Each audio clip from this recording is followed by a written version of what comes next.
નમસ્કાર મિત્રો, મારી યુટ્યુબ ચેનલમાં તમારું સ્વાગત છે। આજે આપણે વાત કરીશું શેઠ 200 રૂપિયા આપો। મશહૂર ગુજરાતી ફિલ્મ એક્ટર આનંદ કુમારે માંડ મગજ ઉપર સંયમ રાખ્યો। કેમ? શેના માટે? મારું મોં બંધ રાખવા માટે? ભીખલો ગંદો હસ્યો, એના હસવામાં હાસ્ય ઓછું અને વલ્ગારિટી વધુ। ભીખો ભરાડી આજકાલ ભયંકર નાણાં ભીડમાં હતો। એના ખિસ્સામાં પાન ખાવાના પૈસા ન હતા। આછી પાતળી પાણીના પાતળા રેલા જેવી એક ખાનગી નોકરી હતી, એ પણ ચાલી ગઈ હતી। ભીખાની મથરાવટી એવી મેલી હતી કે ઊભી બજારે હાથમાં વાટકો ધરીને અઠવાડિયા સુધી ઊભો રહે તો પણ કોઈ એક પૈસા ભીખ લેખીને ન આપે। જેમ કોઈ માણસ 32 લક્ષણો હોય છે, એમ આપણા ભીખાલાલ 32 અપલક્ષણા હતા। આ મોંઘવારીના જમાનામાં ટકી રહેવા માટે ભીખાએ કમાણીના નવા કમાડ ઉગાડવાનું નક્કી કર્યું। પૈસા માટે એ કંઈ પણ કરી તૈયાર હતો।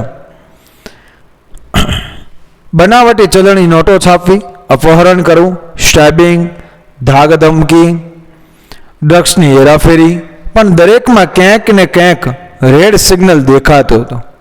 ભીખાને જોખમ ખપે એમ નહોતું। એણે એની પાસે જેટલું દિમાગ હતું એટલું પૂરેપૂરું ખર્ચી નાખ્યું। પરિણામે વગર જોખમનો અને એક પણ પૈસાનો મૂડીરોકાણ વગરનો એક બિઝનેસ એની નજરમાં દેખાયો। એ હતું બ્લેકમેઇલિંગ। શહેરની પૈસાદાર અને ખ્યાતનામ હસ્તીઓનું નાક દબાવીને મોં ખોલાવવાની બહુ મુશ્કેલ કામ નથી। દરેક જાણીતી વ્યક્તિને એક અજાણી જિંદગી હોય જ છે, અને એ ખાનગી વાત ભીખા માટે રૂપિયાની ખાણ બની શકે એમ છે। આ માટે ખરેખર એણે કંઈક કરવાની જરૂર જ નહીં પડે, માત્ર એ કંઈક કરવાની ધમકી બસ થઈ પડશે।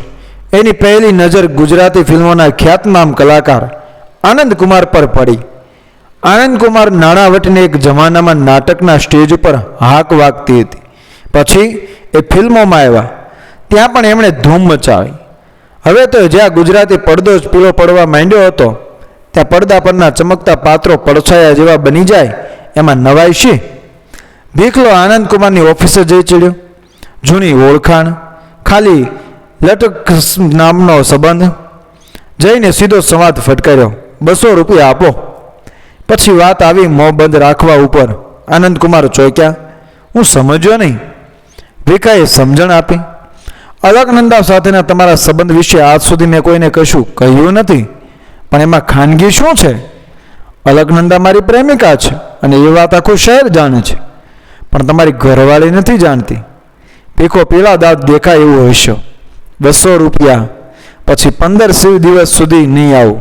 હે આનંદ કુમાર વિચારમાં પડી ગયા, શું કરવું? આ ભીખલાનું કંઈક કહેવાય નહીં।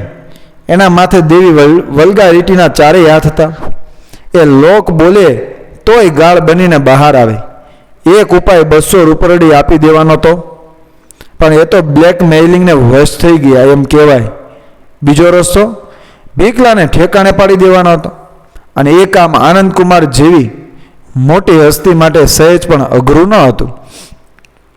ફિલ્મ લાઈન જોડે સંકળાયેલા હોવાના કારણે એમને અંધારી આલમ જોડે સારો એવો ઘરોબો હતો। એમના એક જ ઈશારે ભીખલાની ચામડીના ચીથરા ઉડી જાય એમ હતા, પણ આનંદ કુમારને લાગ્યું કે ભીખો એમના ધિક્કારને લાયક પણ ન હતો। તો પછી કરવું શું? એમની નજર સામે અલકનંદાનો રૂપાળો ચહેરો તરવરી રહ્યો। હા, એની સાથે એમને સંબંધ હતો, અને ગુપ્ત સંબંધ હતો, પણ એ સંબંધ એવો ગંદો કે ગલીચ ન હતો। વર્ષો પહેલાંની ઘટના એમને યાદ આવી ગઈ। એક સાંજે અલકનંદા નાટકના થિયેટરની બહાર એમને મળી ગઈ। એના એક હાથમાં પતરાની જૂની પેટી હતી, અને આંખમાં એક એક આંસુ હતું। શું છે? આનંદ કુમાર જરા જલ્દીમાં હતા। શોનો સમય થવા આવ્યો હતો। તમારી ફેન છું, તમને મળવા માટે આવી છું। નાટક પૂરું થયા પછી મળીએ, પણ ક્યાંથી આવો છો? આનંદ કુમારની આંખ પતરાની પેટી ઉપર પડી। એનો જવાબ રાત્રે 12:30 વાગે મળ્યો। નાટક પૂરું થયા પછી ચાહકોની ભીડ એમને ઘેરી વળી, પણ આનંદ કુમારની નજર પેલી યુવતીને શોધી રહી હતી। હવે વાત કર, એ મળી એકાંત મળ્યું એટલે આનંદકુમારે મેકઅપ ઉતારતા પૂછ્યું, અને ત્યારે જે સાંભળવા મળ્યું એ વિગત નહોતી પણ વેદના હતી. મોટી વયોની લાચાર બાપ, સાવકી માં, ઢસરડાબોર ઘરકામ અને ખાવામાં ઢોર માર. પહેરેલા કપડે ઘર છોડીને ભાગી આવેલી આ છોકરી એ જ અલકનંદા. હવે એનાથી પાછું ઘરે જઈ શકાય એમ નહોતું.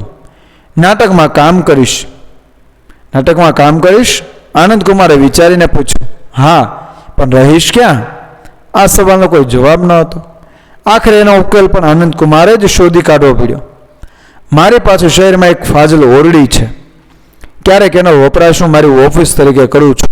આ લે એની ચાવી. તને ફાવે તો રહેજે, પછી ત્રેવડ થાય ત્યારે ખાલી કરી આપજે. આનંદકુમારે ધાર્યું હોત તો એ જ રાત્રે સોદાબાજી કરી શક્યા હોત. અલકનંદા રૂપાળી હતી, જુવાન હતી, એકલી હતી અને લાચાર હતી. પણ આનંદકુમાર ચારિત્રહીન ન હતા. એ પરિણીત હતા, 2 નાના બાળકોના પિતા હતા. અલકનંદાને એમણે છાપરું પૂરું પાડ્યું, તકતો પૂરો પાડ્યો, એની કારકિર્દી બનાવી આપી અને સમય જતાં એના પ્રેમમાં પણ પડ્યા. શારીરિક સંબંધ પણ બંધાયો. પણ એ તો 5 વર્ષ પછી. જો એ સંબંધ પ્રથમ પરિચય વખતે હાથમાં પેટી લઈને નાસી આવેલી લાચાર અલકનંદા સાથે બંધાયો હોત તો એને લંપટતા ગણાત. પણ હવે જે કંઈ સમજાયું એ પરસ્પરની સંમતિ દ્વારા સ્થપાયેલો સંવાદ હતો. અને આજે વર્ષો પછી વિખલાએ આવીને શાંત જળમાં કાંકરી ચાળો કર્યો. આનંદકુમારના પગ તળે 10 રિક્ટર સ્કેલનો આંચકો આવી ગયો. ઘરે રમાને ખબર પડશે તો શું થશે? કેટલા બધા વિશ્વાસથી જીવી રહી છે પત્ની બિચારી. એ સાંજ આનંદકુમારે ભયંકર માનસિક યાતનામાં વિતાવી. રાત્રે પૂરું જમી પણ ન શક્યા. બાળકો હવે મોટા થઈ ચૂક્યા હતા, એમના બેડરૂમ પણ જુદા હતા. જમીને આનંદકુમાર શયનખંડની બાલ્કનીમાં મુકાવેલા હિંચકા પર બેઠા. રસોડામાંથી પરિવારને રમાબેન પણ આવ્યા. એમની આદત મુજબ સામે પડેલી નેતરની ખુરશીમાં ગોઠવાયા. કેમ, આજે ઉદાસ દેખાવ છો? રમાબહેને સોપારીનો ચૂરો કરતા કરતા પૂછ્યું. કંઈ ચિંતામાં છો? હા રમા, તારી પાસે કબૂલાત કરવી છે. આનંદકુમાર જિંદગીમાં પહેલીવાર અભિનય કર્યા વગર બોલી રહ્યા હતા. કરી નાખો. રમાબેન હસ્યા. હસ નહીં, વાત ગંભીર છે. આનંદકુમાર નીચું જોઈ ગયા.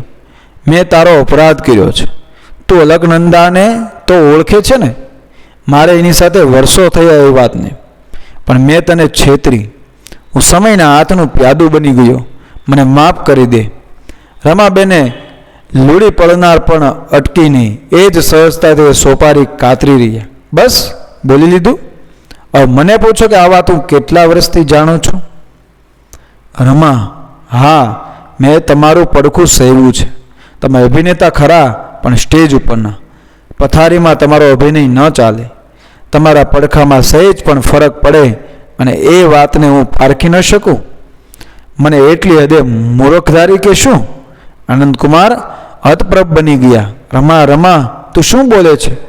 મારા અલકનંદાના આડા સંબંધ વિશે તને જાણ હતી વર્ષોથી, અને તેમ છતાં પણ તું ચૂપ રહી?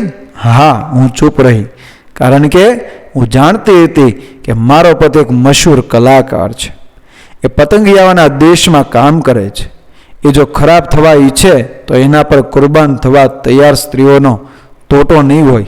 પણ એણે એક જ પ્રેમિકાનો હાથ પકડ્યો છે અને ઈમાનદારીપૂર્વક એ સંબંધને નિભાવ્યો છે.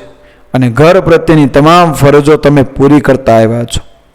પછી મારે કોની સામે ફરિયાદ હોય? અને શા માટે હોય? લો, સોફારી ખાઓ અને હવે જરા હસો. સોગિયા મોયે સારા નથી લાગતા. સોપારીનો ભૂકો મોંમાં મૂકતી વખતે આનંદકુમાર પૂરેપૂરા આનંદમાં હતા. ભીખલાનું ભાવિ ભચડતા હોય એમ એ સોપારીનો ભૂકો ચાવી રહ્યા. ગુજરાતી રંગભૂમિ અને ફિલ્મોના અતિશય જાણીતા પીઢ કલાકારની જિંદગીમાં બની ગયેલી સત્ય ઘટના. ગયા અઠવાડિયે એમના જ મુખે એમના લગ્નેતર સંબંધની પ્રમાણિક કબૂલાત સાંભળીને મારાથી દિલ ફાડીને દાદ દેવા ગઈ. મિત્રો, વિડીયો પસંદ આવ્યો તો લાઈક કરો, શેર કરો, સબસ્ક્રાઈબ કરો. જય હિન્દ, જય ભારત, રાધે રાધે.